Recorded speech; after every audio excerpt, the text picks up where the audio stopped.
Okay, everybody, let's take it from the top.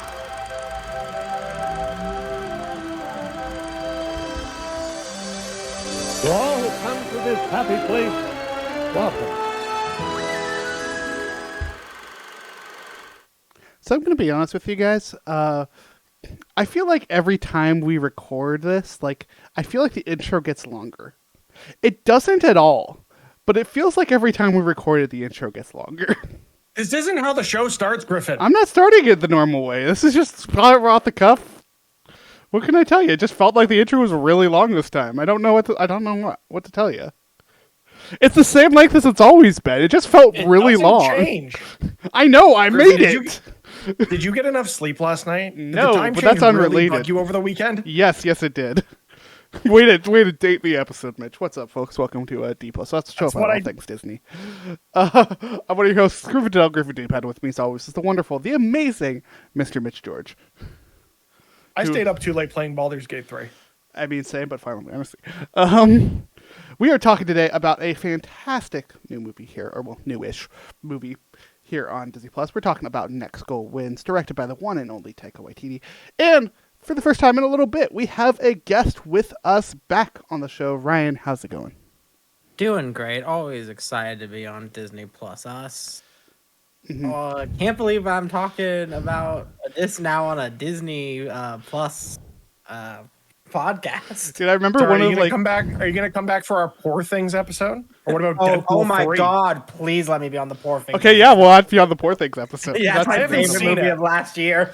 I haven't seen it, and I've heard wild things. It's up there. It wasn't quite my favorite, mostly because I really loved Godzilla. But When's the Jojo Rabbit episode? honestly, after this episode, I feel like it's inevitable. Like I forgot how much I love Taika, but we'll get to that. Yeah, we're talking Pretty about sure that was also Searchlight, right? Yeah, it was. Yeah, it was Yeah. Go ahead. But yeah, we're talking about the movie Next Goal Wins, currently on Disney Plus. This was a Searchlight Pictures film, which is how it ended up here. It's being real weird, at least in the States, of them being like this whole it's on Disney Plus for a limited time, and then it's going to Hulu, but Hulu's also on Disney Plus now, so I'm not I sure don't if have any this of those is- problems. Like, we don't have Hulu, so just everything shows up on Disney Plus, and it makes me happy. I'm not sure where this will be in a couple months on Disney Plus. Also, Disney could just explode their catalog in 2 months, and there's nothing we could do about it. But anyways. It's around. You can find it. I'll hit y'all with the facts of this movie before we get into it. This was directed by Taika Waititi, with the screenplay written by him and Ian Morris, based off of the documentary with the same title. Starring Michael Fassbender, Oscar Kitely, Kai Mana, David Fane, Rachel House, and Will Arnett, Elizabeth Moss, and Bula Gil. Like I said, distributed by Searchlight Pictures. This was, it turns out, released in theaters at one point. Yeah, over the holidays, if I remember correctly. I totally missed that this was released in theaters. I really wanted to see it and just didn't get around to it. So I'm glad it showed up on Disney Plus. Yeah, I totally missed it. It released in theaters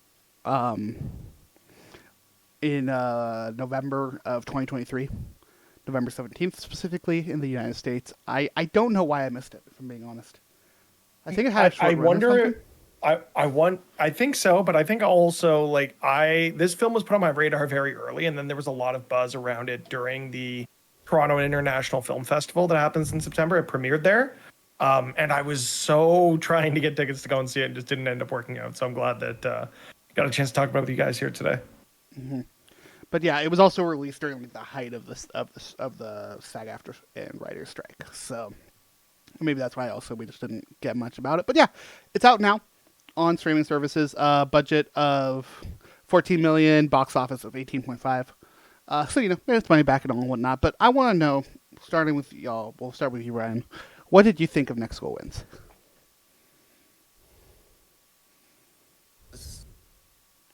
I definitely liked it. It was not my all-time favorite Kiriwati film, but it's definitely up there. I thought it was the heart this movie shows is incredible. Yeah, I feel like getting to see Taika take on a sports film was not something that I knew I wanted. not sure it's something I knew I needed, because I just don't know how well his filmmaking style or his screenwriting style played into the sports framing of it. I do think it was absurd enough to have that Taika charm, but I mean, looking at some of his other films, I mean, my all-time favorite Taika film is Jojo Rabbit, I mentioned earlier, and the absurdity of that film against the historical backdrop of World War II Germany versus this, it was very different. And I'm not sure, like, I'm kind of in the same boat as Ryan, where like I enjoyed watching this. It's not one of those ones like I'm going to go back to and rewatch. It was nice to get this, but it was a one and done kind of situation. Yeah, I think this is one where it's like it doesn't have the zaniness that a lot of Taika Waititi's projects have, but it absolutely has the heart. Everything with the team, especially Jaya's story, and God, what's the coach's name? Thomas. Thomas's story with his daughter. Like I do think that classic like heart that Taika puts into his projects is there. I would agree though. Like I don't think this is something you have to rush and go see, but I do think it's something you should give a watch because it's a tight 104 minutes. It's there. It's done. It's incredibly well edited, with some hilarious, to me at least, bits throughout it. There's some great bits. There's some great bits for sure. It's hard not to have something like that in a Taika film. I just think at least for me and my film going experience, the Jaya and Thomas's daughter's storylines, they kind of wrapped up a little too cleanly for me, where they just kind of like, oh yeah, we won, woo, yay, let's just end the film. Like I wanted there to be a little more, I don't know, like there's a lot more of an emotional investment in both of those plot points that could have been explored. That wasn't, not saying I wanted this movie to be any longer, but it does feel like there wasn't enough of a kick, at least for me, in the way those stories should be hitting. Yeah, that's fair. I think the moment when you kind of realize like, oh, these voicemails are from his dead daughter. Spoilers, I guess. Was what really did Griffin. Hit. We haven't even hit the spoiler warning yet. Go watch this movie. If you're listening to the show, you expect us to spoil shit. Yeah, I that moment though like really did hit for me, and the moment with Jaya. I'm just gonna say fuck it, full spoilers. We're spoilers at this point, everybody. Go away if you haven't watched the movie. The moment with I think that was enough. With Jaya in the bathroom before the game. The breakdown moment. Yeah, that was overwhelmingly emotional for me. Like, I really do think that it does have that heart in those moments. Like, I don't think, for what it's worth, I don't think that those stories wrapped in this movie, but I don't think they can. Those are the kinds of stories, at least, when in your own life, that they never really end. Moving past losing a loved one, dealing with the world right now when it comes to being trans. Like, those aren't stories that end to me. So I feel like this, while I did wrap them up within the context of the movie, I feel like it ended them in a good spot, knowing full well that these are things that they would still have to deal with well past the ending of this movie rolling credits. Wild also, by the way, that this is one of those where it's like, yeah, we wrap up the movie, you get to see like, oh, here's what these people are actually doing. Like, every single one of these people is still working in soccer. I mean, the thing is, like, the story only took place, like, what, a decade ago, roughly? Like, early 2010s? So, like, it's not like... Or early 2010s? I thought it was 2000. I think it was 2008. Was it 08? Okay. I think it's 08. Okay, I'm trying to see, where's the... So it's based on a 2014 documentary. That's probably where I got it from. Either way, like, it's not like this is something where, these people have gone and lived their lives and everything's wrapped. Although there's some situations where people have moved on to new roles, either within organized soccer or external to it.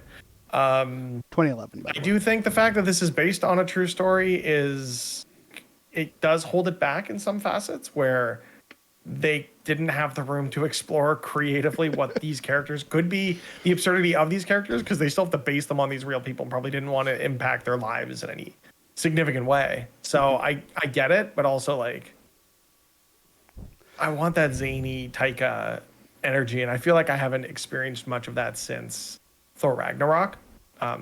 Caveat being, I have not watched Our Flag Means Death. I was gonna say, yeah. which I've Also, heard you is haven't watched Our fantastic. Flags Means Death. Like, go watch that. It's on the list. Go watch It's What on We the Do list, in. but I can't talk about it here. That's on HBO. Come on. Go watch What We Do in the Shadows. Then. I did binge that. That's great. Oh, that show's incredible. Yeah. It's so good. God, yeah. Go watch those shows. I don't care if they're not on Disney Plus. They're fantastic, and I'm still mad that Our Flag Means Death got canceled. What We Do in the Shadows is on Disney Plus in Canada because it's an FX show. Good point. I think that means it's on ours now too because of the Hulu change. Because the Hulu So- thing. It should This- be, or if it's not, it will be. This whole Hulu thing is weird, but it also gives me the chance to say that we're going to do an episode on Final Fantasy: The Spirits Within. So, Not available in Canada, but I'll make it work. Now, is that the good Final Fantasy movie or the not good Final Fantasy movie? You Oh, keep the having good to Final correct me. Fantasy movie is I don't know if that exists. hey, I've had children in this. Sorry. Yeah, pretty good. Better movie. It I is just not. saw Advent Children in theaters. Yeah, same. I loved it. It was a great time.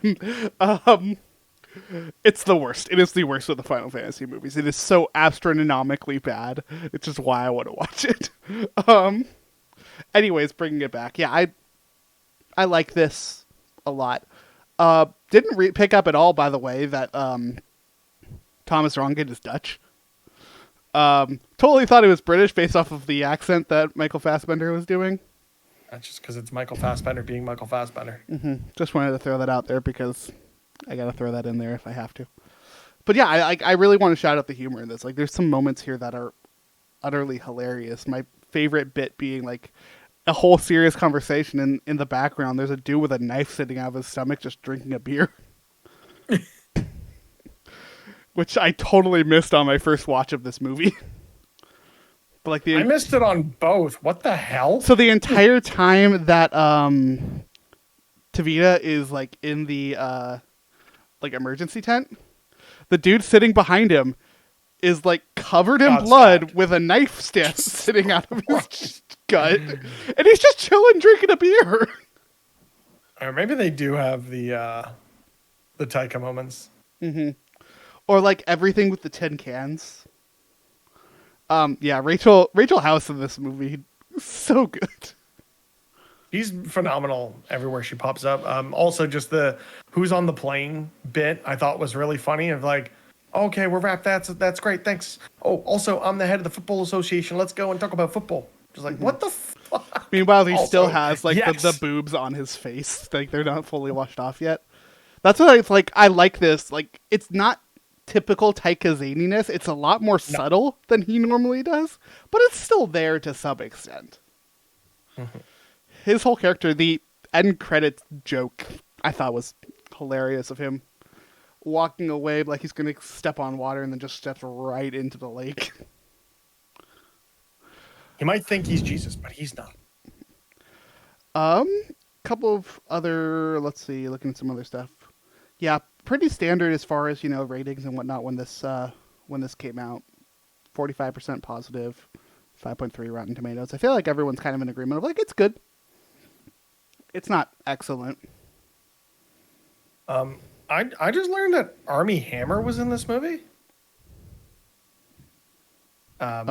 He was in this film. It required reshoots. The reshoots happened after all of the allegations came out about abuse and rape. And he was replaced by Will Arnett. That explains so much. It really does. Those scenes feel out of place, but also good because Yeah. those allegations were fucking terrifying. I mean, yeah, fuck that guy. But yeah, the Will Arnett definitely felt out of place, and now I know why. I was like, what are you doing here, Reese's Peanut Butter Cup guy and Bojack? Yeah, I just know him as Toronto Maple Leaf superfan Will Arnett. So Also, That's very fair. also, do not forget that this man was Batman. One He of is one of my favorite one of the Batman best Batmans. is one of Yeah. No. I will say though, like to Will Arnett's credit, he's so good at playing characters that I hate. He's a great actor. No, I was just giving him a hard time because also Leaf super fan over here. But no, he's done some fantastic stuff and the TMNT live action movies. Yeah, those movies. Those don't exist. That's why I said and. Those movies don't exist. We have the ones from the 90s, and then we just got a wonderful animated one last year, and that's all the Teenage Mutant Ninja Hey, don't Turtles forget movies. about TMNT. That movie wasn't bad. It just wasn't great. That's the animated one? Yeah. Like the early 2000s The early animated one? 2000s 3D animated. Yeah. It was better than the Michael Bay films. And that's not, I know that's not saying Again, a lot, these but movies also don't exist. I don't know what you're talking about, Mitch. shout out to his portrayal of the host, the ghost host in Muppets Haunted Mansion. Oh, yeah, good point. Another great episode of our podcast you go and listen to. Your podcast service of choice and youtube.com/@D+us. I just like us trying to convince... Actually, it's probably not on YouTube because it was before the YouTube times. Well, before that. I like when we're just trying to convince Mitch that these movies don't exist. They don't. I don't know what you're talking about. Yeah, a lot of the team on this I thought was great. I thought we had some really fun bits here. The Smiley bit also was one that was very funny to me. He starts talking about why he's not Smiley and then immediately gets cut off and we'll never find out what happened. That's for the spin-off. Yeah, other performances I want to shout out. Uli Latukefu as Nikisilapu. Fantastic. This man is just a hulk of a human being. Makes sense why he is playing, why he was playing Dwayne "The Rock" Johnson. Young Rock, yeah. Yeah. He looked so much like young Dwayne "The Rock" Johnson. It's real weird, but also phenomenal casting on their part. It's a little, Yeah. it's like, it's phenomenal casting, but also ever since he's been in that role, I kind of can't not see it. He needs facial hair or something to like cover up the Dwayne-ness of it. It's great. Like, I legit love it, but it's like, I can't see anything else. Yeah, I mentioned Rachel House. David Fane is another person I want to shout out. Ace in the movie. So funny. This character is so good. The one that I thought was real funny was the scene where he gets pulled over, Oh my god. and yeah. he's just like, "Wait, you have you have a fantastic leg. We got to get you to play soccer." Dude, that feed and then like the recruitment scenes, the recruitment montage in general, like They're just driving around trying to get guys to play soccer. of like this guy said no, this guy said no, this guy said yes, and then proceeded to get hit by a bus. Like, That one was not a comedy. That was wild. I was like, "Oh no, it's all gone wrong." yeah, it's one of those moments where like I can't help but laugh because I just didn't see that coming. Needed to eat. I mean, shout out too to some of the other cameos we got that were, not as prominent roles, but I mean, you have Rhys Darby, who's appeared in most Taika films, as well as Luke Hemsworth popping up. They always have great chemistry on screen. It was really fun to see that. Yeah. God, what's try to remember his name. Our Flag Means Death. Rhys Darby, What's it? Am I the thinking? guy I Reese? was just talking Yeah, about. I'm thinking of Reese. Okay, I The couldn't remember Jumanji his guy. name. Yeah, The yeah, him Jumanji popping guy. up and Yeah, everything. Like him in particular, though, like weirdly good for the little amount of he has to do in this movie. That whole presentation they gave when they were firing Thomas was so funny. Of like going through the different stages of grief. And it turns out extremely poignant to the entire point of the movie. Yeah, like I said, I think this is a fun one. I'm kind of rambling because the plot is frankly very bare bones because it's history. The other thing I will say, Rhys Darby, we may talk about soon, is he's going to be in Monsters at Work Season 2. I should probably finish season 1. Synergy. Synergy. Yeah. I mean, you say that like we haven't talked about Rachel House multiple times on this show for the Yeah. amount of stuff she's in. Yeah, we also have like 7 episodes in the pipeline before we can get to anything else. Like Rachel House specifically, like looking through, it's like, okay, yeah, let's see, what was she in? Oh right, she was in Thor Ragnarok. Oh right, she was in Moana. Oh, right. She was in Soul. Like, she just She's pops getting up work. a lot. She's going to be in Godzilla Cross Kong: The New Empire. You mean the greatest That movie? doesn't exist. You mean the greatest movie of 2024? So say that movie comes in like a couple of weeks, doesn't it? Yeah, it comes out soon. It comes out on March I want to 29th. see it. I want to go see that in IMAX, biggest screen I can. I'm going Give me to. the biggest popcorn bucket that doesn't look like a phallic sandworm, and I'm good to go. Here's the thing. I was already hyped for this movie just because it's going to be stupid, and I know that, and I'm really looking forward to that. Have you watched the Apple TV show? No, not yet. I watched a couple episodes. It was good. I want to get back to it. But here's the thing. I saw a clip of Godzilla riding Kong, like hanging off the side, holding onto one of his spikes. And I was like, shit, I'm in. You mean Kong riding Godzilla? Oh, yeah. Kong riding Godzilla, yeah. Okay. It was like, When did fuck it, I'm in. When did Kong grow spikes? He's got like the big like metal glove that they keep showing off in one hand, and he's holding on to Godzilla in the other as they're running towards the enemy. It's so good. His dumb gauntlet that we somehow were able to put on him. It's so stupid, but I love it. It's gonna be a good time. Don't I forget can't that wait. like one of the central points of the last movie was them finding Kong's axe. Like, I mean, also don't forget that the most recent Godzilla movie just won an Academy Award, as it deserved to, for best special effects. putting it in the hallowed halls right alongside Suicide Squad. Suicide Squad win best effects. I thought they Yep. just won costuming. Academy Award win. I'm just saying best. I don't know if it was visual effects, but it definitely won something. It was best costuming because of Croc, right? fucking Croc, who took like 17 hours or something for them to do practically, and that's why he had like 3 scenes. I was gonna say, to their credit, he did look really cool. Yeah, but to their credit, they weren't able to use him as a character because of how long it took them to make him look cool. That's right. I never said anything about the movie was good. I say it looks cool. Total segue. They filmed that movie in Toronto. So I was actually at a lacrosse game one night, and they had Yonge Street, one of the longest streets in the world, shut down to do a Batmobile chase scene that didn't end up in the movie. But I got to see the Batmobile, and it was dope. The Batmobile chase scene ended up in the movie. It was just about. I thought it was just like 2 was seconds. the Batmobile. It's okay. Well, whatever. The movie sucked, but I got to see the Batmobile, so I'm glad the movie got made. It's literally a flashback, like montage. pink Lamborghini that Joker drives. Yeah, I remembered the Lamborghini, but I didn't remember the Batmobile. Fair. Again, I've tried to block that movie Look, from my everything mind. about Other the than that D- one anecdote. Everything about the DCEU was a trash fire. Oh, the DC. Except Peacemaker. Yeah, And that's Peacemaker right, in. Peacemaker is the one thing that was allowed to survive. Yeah, I'll say Peacemaker even then and it James Gunn's The Suicide Squad. Like, those were fine. I actually Except really love James. James Gunn has said that season 1 of Peacemaker is canon to the DCEU, and season 2 will be canon to the DCU, and they're going to make it make sense. So if they No, can they're make that make not. sense as well as Marvel can make Deadpool in the MCU make sense, I am in for James Gunn's DCU. Deadpool's That's a gonna different wake podcast. up through a portal. That's what's gonna happen. Yeah. They've made it very clear that they're dimension hopping in that movie.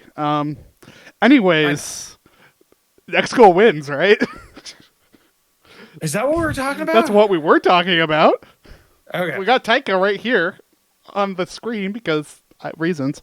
I'm trying to think. I'm looking through the cast though, if there's any other particular team members we want to talk about, but for the most part, no. I think that it's really just this movie comes down to a lot of really dumb jokes. Oh God, what's the kid's name? Do you remember?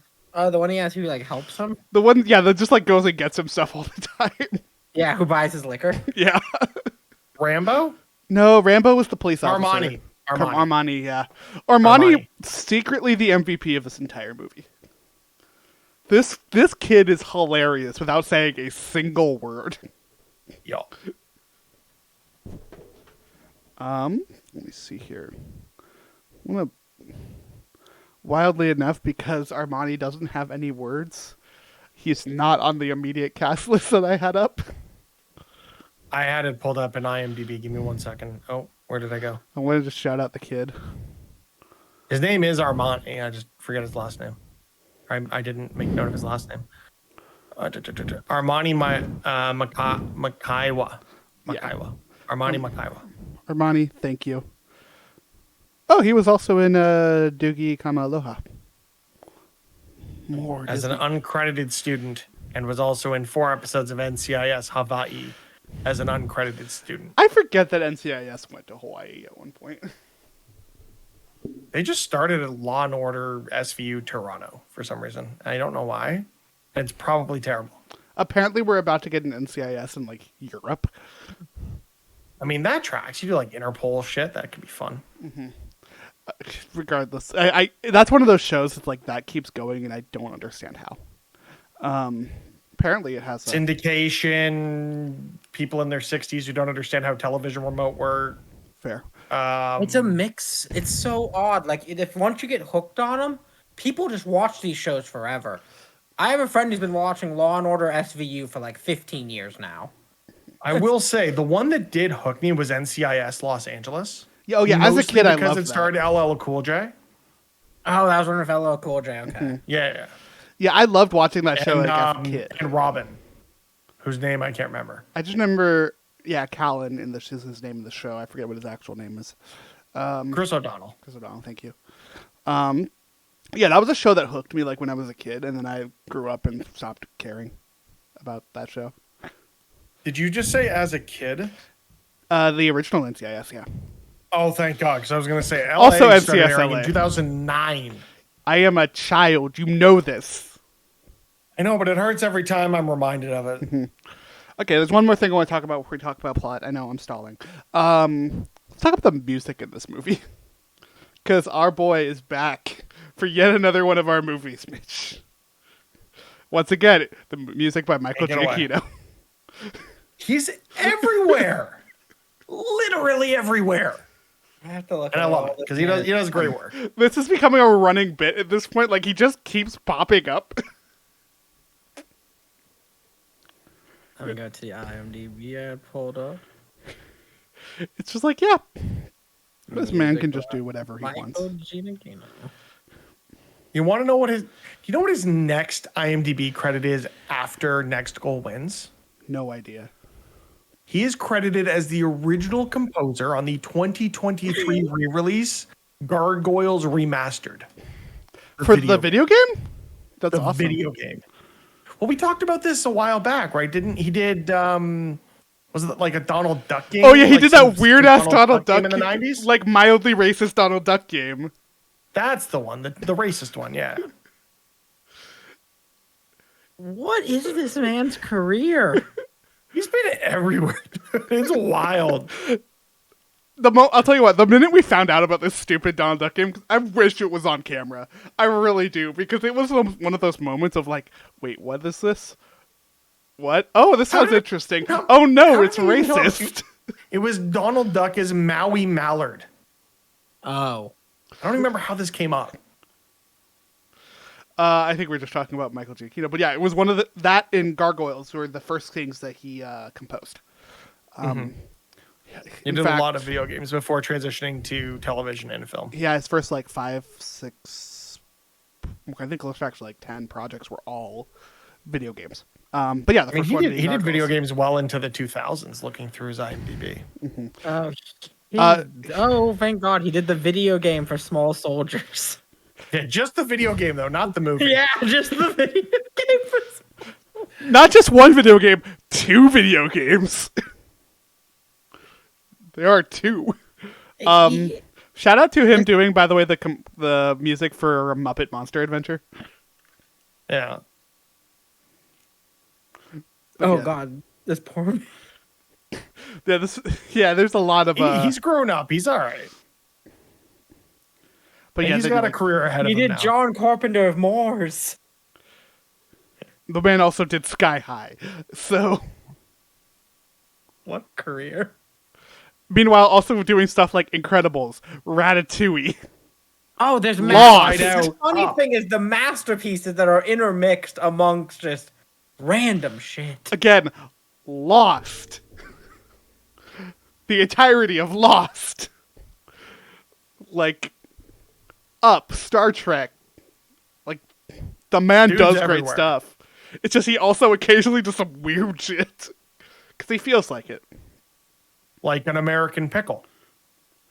And Jojo Rabbit. So that kind of tracks with the whole Taika thing. One of those weird ones is also, just before we move on from Michael Giacchino, is that he does the music for Star Tours: The Adventures Continue.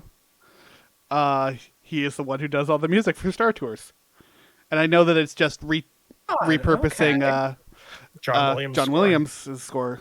Although that's not going to necessarily be the case as much anymore because we're adding in TV shit. Finally.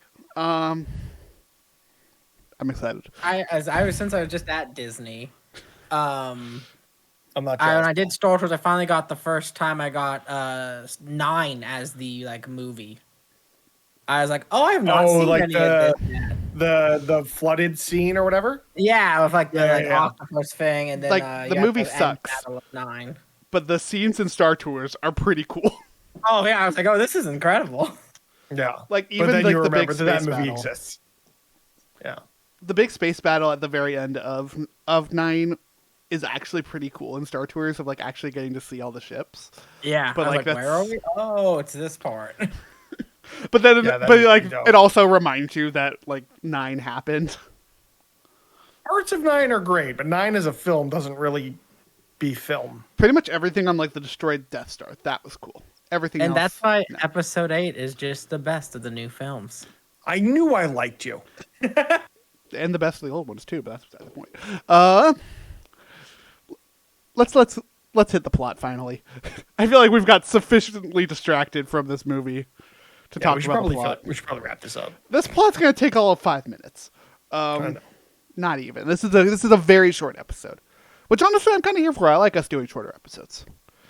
We don't need to spend 3 hours talking about a movie that's an hour and a half long. So Thomas Rongan gets fired. That's where this all starts. Thomas Rongan was the football coach for the United States team, but upon getting fired, he gets reassigned to coach American Samoa, wildly known as the single worst international soccer team ever. They had not won a single game. They had not scored a single goal up until that point. He was sent down to essentially, it turns out, kind of proceed them into non-existence. The goal was essentially, hey, these guys suck. It's time we got rid of them. Go wrap up this final season, I guess. And hopefully heal your own personal shit. Although I really struggle to believe that the American Football Association actually cares about its employees. Maybe that's my personal biases against corporations talking. But yeah, so he's sent down there, and we kind of get to meet a bunch of the players and see what they're at. We see this wonderful, thriving community, meeting a bunch of the people around the actual team, meeting Tavita, the head of FFSA, I think that's right. Yeah, the Football Federation of American Samoa. FFAS, there we go. We meet people like Ace, the previous coach. We meet Jaya, who is a transgender woman, referred to in American Samoa's culture, and I think Samoa in general, although admittedly I'm not entirely familiar, Fa'afafine, which is kind of a term for essentially, I'm going to dumb it down a lot, I'm sorry, but essentially just a term for trans. It is closer to third gender or non-binary, but yeah, she is Fa'afafine, also kind of quietly the best character, not so quietly the best character in this entire movie.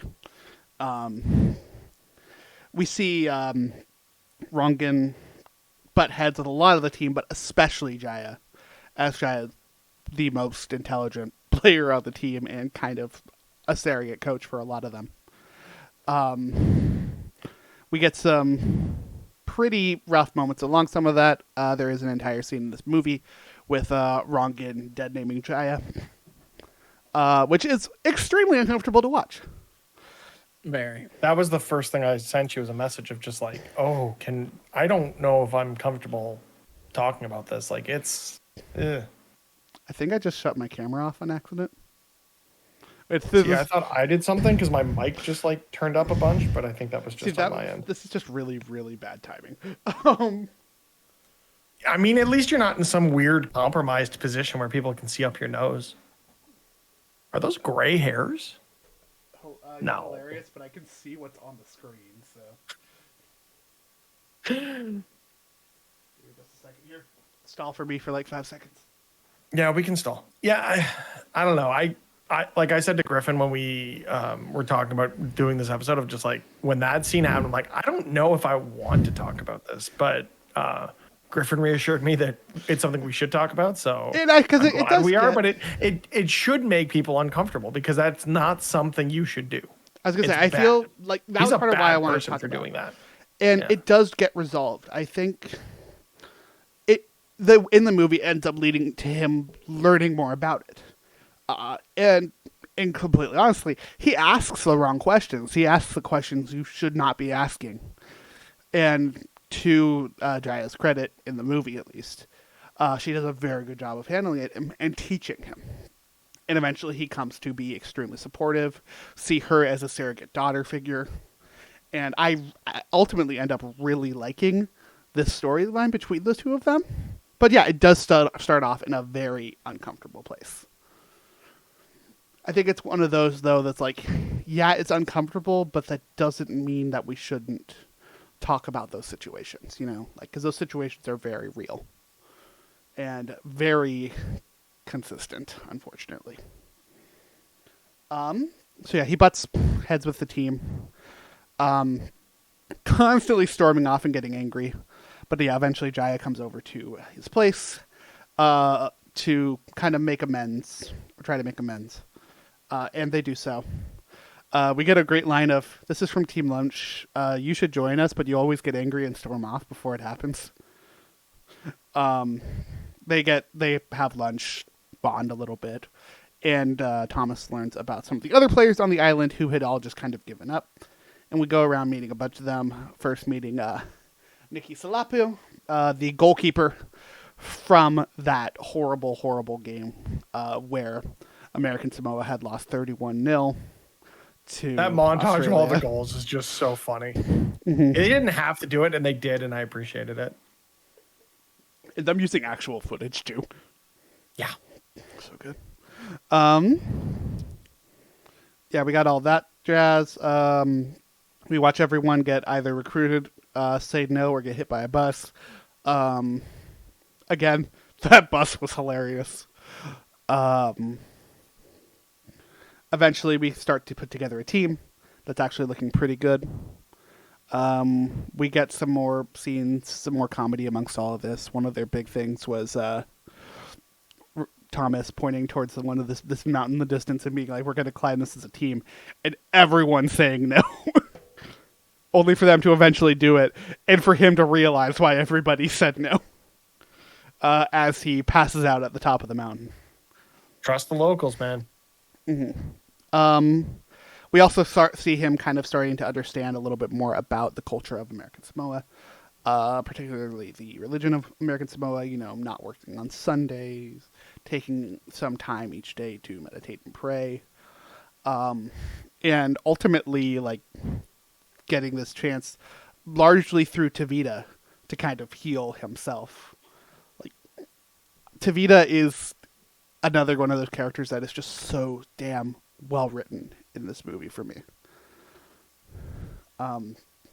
His whole thing with, like, did you say all the things about the cans? Like, white people eat that shit up. Like, yeah, that's fucking accurate as shit.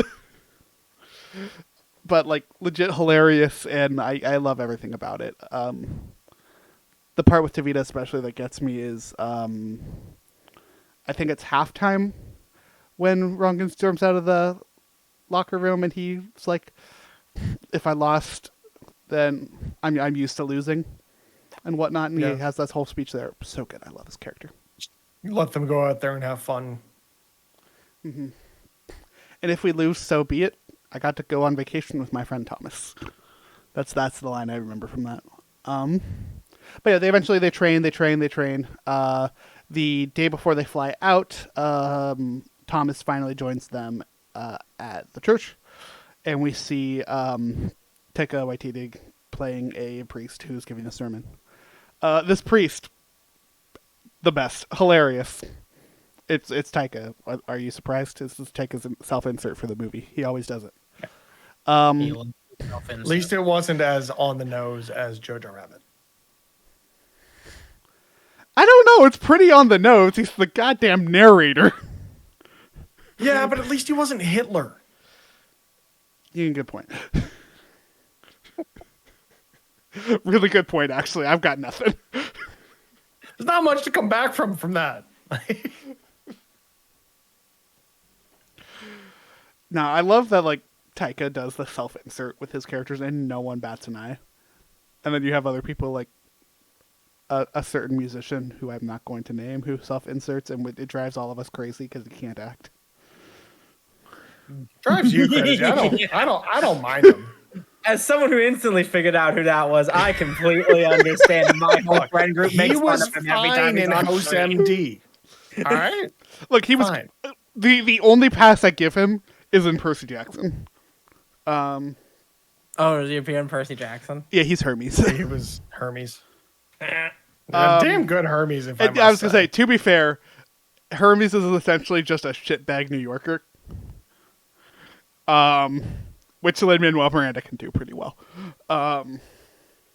Wait, that's who we were talking about? Color me shocked, Griffin. I am so proud though that Ryan Shocked. got it immediately. That's why he's here. But yeah, they go off to play the game. The game is heavily dramatized in the greatest way that I just love of sports films. It's just so obnoxiously over the top in every sports film when you get to an actual game. It was so interesting in this because it never felt like a sports film until the game began, and then it felt extremely like a sports film. Including the halftime pep talk, the come about moment, the rah-rah, we win, the comeback. Woo. But even in there is the comedy, like the fact that he totally rips off the Any Given Sunday speech. And that they call him out on it. Yeah. And he totally speech, man. pivots. No, it isn't. It's like, no.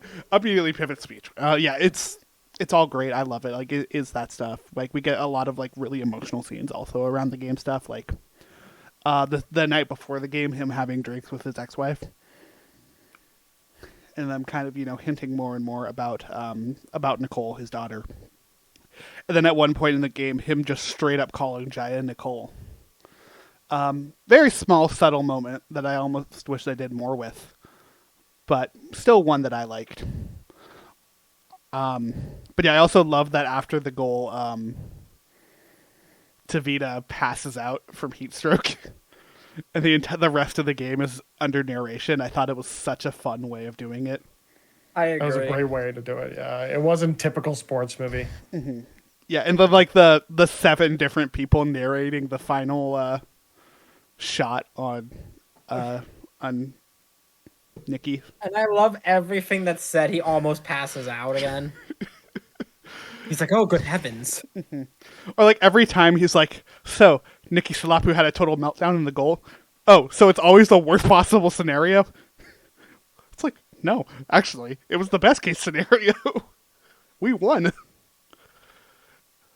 Yeah, we get this awesome moment. Everyone's happy and whatnot. Throughout the game, we also saw Thomas Ryan going back into some of his old routines in the first half until they all have their moment of catharsis during the halftime and are like, go have fun. Great moment as well when the opposing coach looks over to Thomas and he's just like hanging out eating a piece of chicken. Great comedy. But yeah, they win the game. They're all cheering. Then they go on to I don't know if they actually did, I don't remember if they actually did this in the movie. I think they just move on to them losing. But it's worth noting in the actual, like, how this actually went historically. They tied their next game and then lost the game after that, disqualifying them. Yeah. If they had won that game that they lost, they would have qualified. They were so close.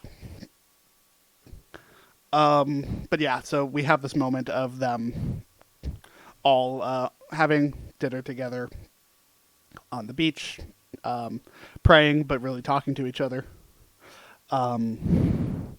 Thomas is going to retire, not because he got another job, but because he needs to find his life outside of soccer.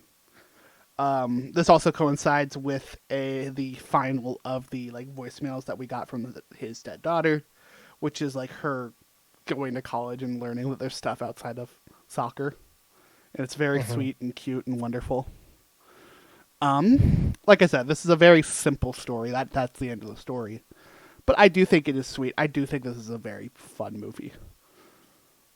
Also, it's short as heck, and I love that. We keep praising these short movies. Just keep them coming. I will eat each and every one of these down with a spoon and fork. A movie should either be an hour and 20 minutes or 3 hours. Those are the two. So the Goofy movie or Dune approach to it. Yes. Now the Dune are my two favorite movies. No, the Dune approach is so long that you have to make 2 movies. That you just cut directly in the middle. I don't know if you've seen Dune Part 1 or Part 2, but that's quite literally what they do. I've seen neither. I started reading the book on a plane and fell asleep because it was an audiobook. Ooh. And that is my Dune experience. Yeah, like Dune 1 definitely like has an ending, but Dune 2 absolutely picks up right at that ending. Like no narration, no explanation, nothing, just right into the story. But yeah, like I mentioned a few times throughout, like 104 minutes. It's a great runtime. This movie is paced so fast. And there's definitely a couple of things where I'm like, I would have loved if they had given this a little more time.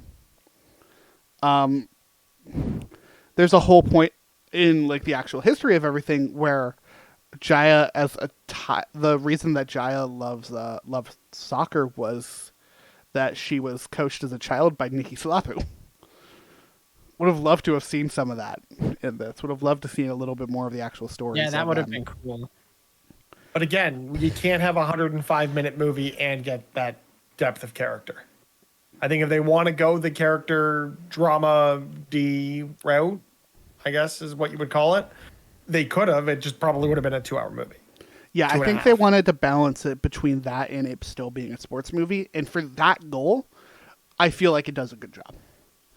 I just wish that they had almost doubled down a little bit more on the character side of it. Like, the example that I am prone to use because we're talking about a soccer project is Ted Lasso. Where, like, yes, TV show, so I understand the rules are different. If you're going to start saying that stuff, fuck off. But, like, Ted Lasso is a character drama. It's not a sports show. Sports is a central part of it, but the first and foremost is a character drama. Like, I almost wish they had taken that route with this movie, but I still like what we got in the end. With that, though, y'all got any other pieces you want to hit, though, about this movie? I think we're done, though. Check it out. Yeah, watch it. It's definitely worth the watch. Just don't be me and have to watch it 3 times because you're old and fell asleep twice. Now, at what points did you fall asleep in the first 2 watchings? And were they different? Oh, okay. I think it was the same point in both. And ironically enough, I think it was right after the dead naming scene. Okay. Which is not a real point that you would think, my attention is waning and I'm going to pass out, but it happened. And I don't know why. Mitch. What? My phone, it's in the bedroom. It's in the bedroom. Charging. Sorry. Yeah. Look, that's not in the movie. That's on you. Most intense points in the movie. And I'm a weird dude. It's time for I'm sorry. I'm old, all right? You see these gray hairs. I need an X almost all of the time. To Mitch's credit, we do have a bad habit of watching some of these movies at like the worst possible times. Of like, yeah, I will totally do the thing of it's like, oh, we got to record tomorrow. I'll watch this movie at 2 a.m. the morning of. Yeah, I've done that. Been like, oh, I've got meetings all day. I guess I'm going to throw a movie on in the background during 3 of these. Or the glutton of punishment I've become for the next one of, yeah, I'm going to binge 5 seasons of X-Men, the animated series, including that terrible 5th season, so we can talk about it before X-Men 97. I need to finish that. Yeah. Oh, good luck. There's so much. There's so much to watch. Why did we do this? This was such a stupid idea. We don't have to. We just go to X-Men 97. I don't care. No, this is sunken cost. Wednesday. This is sunken cost fallacy. I have already watched too much of this stupid show. I was at that point where I'm like, I have to watch season 5 now because I'm already at the end, but also some of these episodes are really, really bad, and I ended up skipping a couple. I'm halfway through season 4 right now. Oh. Okay, we're going to wrap the show up before I start screaming more about the stupid X-Men show. Well, that's a whole nother episode. Ryan, thanks for coming and hanging out, man. If people want to find you, where can people find you? People can find me on Twitter at RyanTheLion3055. Yeah, go check out Ryan. Go check everything that's happening over on Penultimate Conquest. Because people there are awesome and wonderful and amazing. And one day my schedule will work again. Twice a year we get Twice a year. You get me for like one random Disney thing and then sometimes for Game of the Year. Yeah. What Disney thing are we getting? Oh, we're getting... Is Epic Mickey this year or next year? It's this year, I think. There you go. There's your one random Disney thing. Mitch, if people want to keep up with the show, where can people find us? At D+us on your favorite socials or video platforms, podcast services all over the place. Like, subscribe, share, 5-star review saying Griffin's cute and Mitch is there. It's all appreciated. Yeah, go check us out. Hopefully TikTok still exists in the US. It's okay. Bobby Kodak's just going to buy it. Go check out our other stuff. Just moving on from that one. Yeah, go check out our other episodes. We got plenty of other stuff up. Go check out the X-Men one whenever that's available. Whether that's before or after this. I have no idea. I don't know what timing is. Time is weird, all right? Go check out our other episodes. And until then, have a magical day.